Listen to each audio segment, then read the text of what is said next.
very good day to you and welcome to our program. I want to speak to you today about using what you've got. Okay, use it or lose it. You know where that comes from? Well, if you're a rugby fan like I am, then that's where it comes from. When I played rugby about 100 years ago, we used to wrestle with that ball for about half an hour in the loose scrum. Nowadays, you've got a couple of seconds. You can hear the ref, he says, use it, first time. Use it, second time. If you don't, he blows the whistle and he gives the ball to the opposition.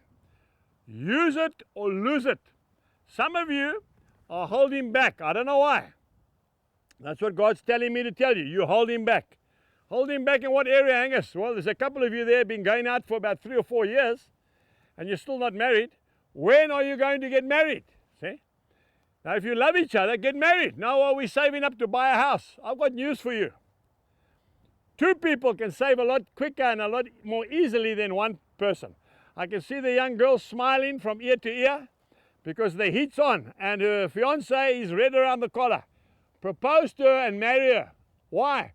Because she's a beautiful girl, young man. And if you don't, there's somebody else going to marry her. I can tell you right now. Use it or lose it. If you look in the Word of God in Matthew chapter 25, I'm not going to read it, I don't have time. You can read it afterwards from verse 1 to 30. There we talk about the miners.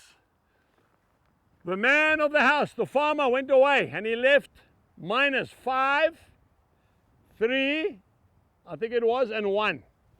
And remember, he said when he came back, he wants to see that they've multiplied the money. Well, the guy that was given 5, he had 10. The one who was given 3, he had 6. And the one who had 1, he hid it. Okay, he went to put the money in the bank.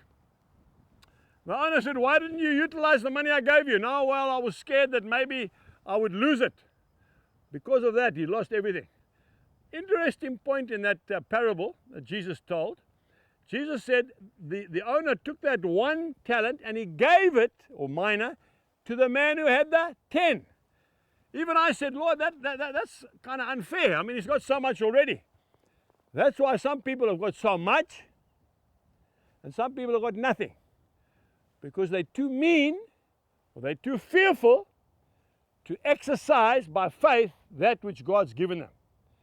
You've got to actually use your talent, otherwise you will lose your talent. Now, sometimes it's fear that holds you back. You know, I've used that illustration before.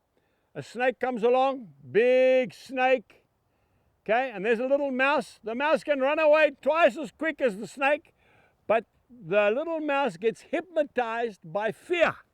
He just freezes, and the snake comes and he devours him. Fear can sometimes prevent you from exercising and utilizing your talents. Okay, what is the opposite of fear? Well, I believe the opposite of fear is faith. How do you get faith? Well, according to Romans chapter 10, verse 17, faith comes by hearing, and hearing by the Word of God. I want to encourage you to get into the Word of God, start to believe the promises of God over your life, over your family, over your farm, your business, your studies, and then exercise it. Step out on the water. And as you step out, it'll get hard underneath, and God will keep you walking by faith. Faith is the best place to be. You know why? Because when you're walking by faith, God's got to do it. So get out of your comfort zone and start to trust God by faith for the miracle in your life. That's why I love him so much. He changed my life. I was a real scaredy cat, but I want to tell you, when I met Jesus, he made me bold and he gave me courage. And the beautiful thing about faith is it's contagious. When you see God start to move in your life, then you start to believe him for even more and more and more. And it's just a beautiful snowball. Until next time, walk by faith. Goodbye. For more information, please visit angusbuchan.com.